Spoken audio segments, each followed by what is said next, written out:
Welcome to Maths Kaksha IIT JEE. I am Deepak Vijay. In this video, we are going to solve a very important problem on limits.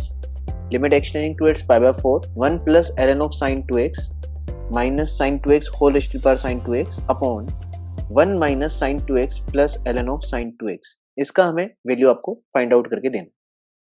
तो पहले तो video pause करके आप solve कर लीजिए इसको। तो यदि सॉल्व हो गया है तो देखिए इस क्वेश्चन को डिस्कस करते हैं कि हमें यहाँ पर एक ही चीज बार बार रिपीट होते हुए दिखाई दे रही है। सब जगह क्वेश्चन में sin 2x बार बार रिपीट होते हुए दिखाई दे रहा है। तो सबसे पहला काम तो यही कर लेते हैं कि इस sin 2x को थोड़ी देर के लिए विदा कर देते हैं। तो सब जगह रिप्लेस कर देता हूँ, sin 2x की जगह t रिप्लेस कर देते हैं। तो पूरे एक्सप्रेशन में sin 2x की जगह t रिप्लेस करेंगे तो देखिए एक्सप्रेशन क्या बनेगा उसको लिख देते हैं। एक्सप्रेशन इस तरह का कुछ बन जाएगा। तो आप खुद सोच के देखिए, ये एक्सप्रेशन सोल्व करना आसान होगा या ये एक्सप्रेशन सोल्व करना आसान होगा? डेफिनेटली आपका ये जो मॉडिफाइड फॉर्म है ये काफी सिंप्लीफाइड है ओरिजिनल क्वेश्चन के कंपैरिजन में। तो इसलिए आगे से भी हमेशा ये बात ध्यान रखिए कि जब भी कोई एक्सप्रेशन बार बार रिपीट होते हुए दिखाई दे क्वेश्चन में, इस तरह के सवालों में, तो आप उसको कुछ नया वेरिएबल, नया नाम रिप्लेस कर सकते हो।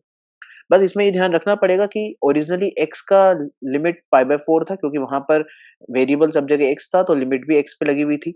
लेकिन अब जब sin 2x को t रिप्लेस किया है तो अब वेरिएबल यहाँ पर t है तो लिमिट भी t पे लगेगी। तो अब सोचिए जब x पाई बाय 4 जा रहा है तो sin 2x किस तरफ जा रहा होगा? sin 2x जा रहा होगा sin पाई बाय 2 की तरफ, मतलब 1 की तरफ जा रहा होगा। तो इसी वजह से मैंने यहाँ पर t टेंडिंग टुवर्ड्स 1 की बात करी है। ठीक है। अब सबसे पहले यहाँ पर हम फॉर्म चेक कर लेते हैं। फॉर्म चेक करो, t की जगह 1 डाल के देखो।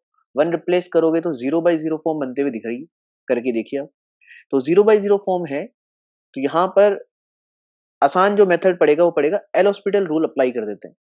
तो 0/0 या इन्फिनिटी फॉर्म के केस में हम एल हॉस्पिटल लगा सकते हैं। एल हॉस्पिटल क्या कहता है?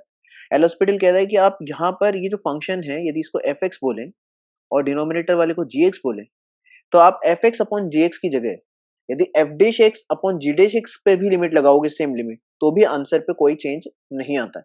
तो मैं न्यूमरेटर और डिनोमिनेटर दोनों को डिफरेंशिएट कर देता हूँ।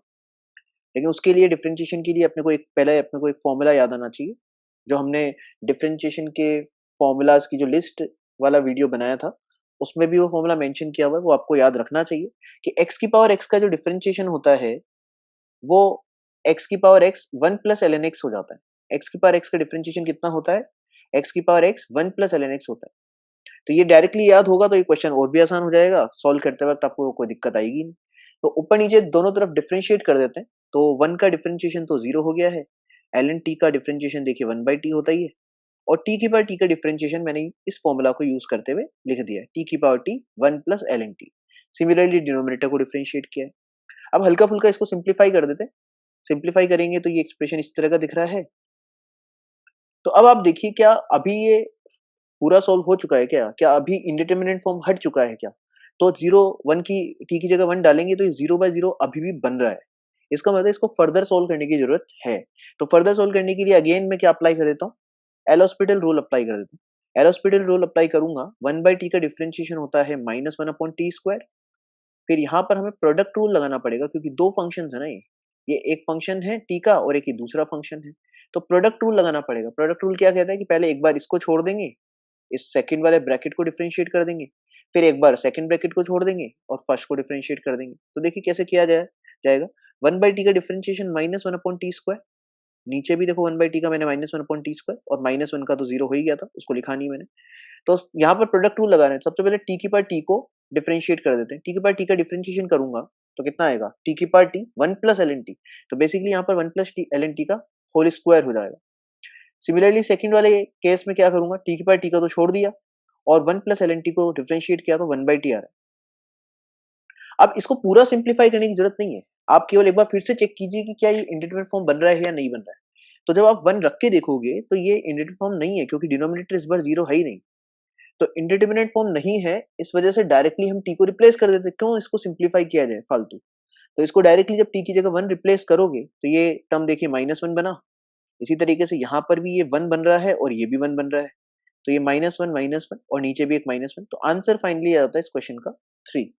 तो ये कॉम्प्लिकेटेड से दिखने वाले एक्सप्रेशन को हमने रिप्लेसमेंट के थ्रू कितना सिंप्लीफाई कर दिया और फिर उसके बाद में एल हॉस्पिटल की एप्लीकेशंस देखी, तो उस लिहाज से क्वेश्चन काफ़ी इंपॉर्टेंट हो जाता है। इसी तरह के बाकी क्वेश्चंस के लिए, लिमिट्स के और दूसरे चैप्टर्स के क्वेश्चंस के लिए आप मेरा चैनल सब्सक्राइब कर सकते हैं, अपने जूनियर्स, अपने फ्रेंड्स के साथ में शेयर कर सकते हैं, लाइक कर सकते हैं। Thank you so much.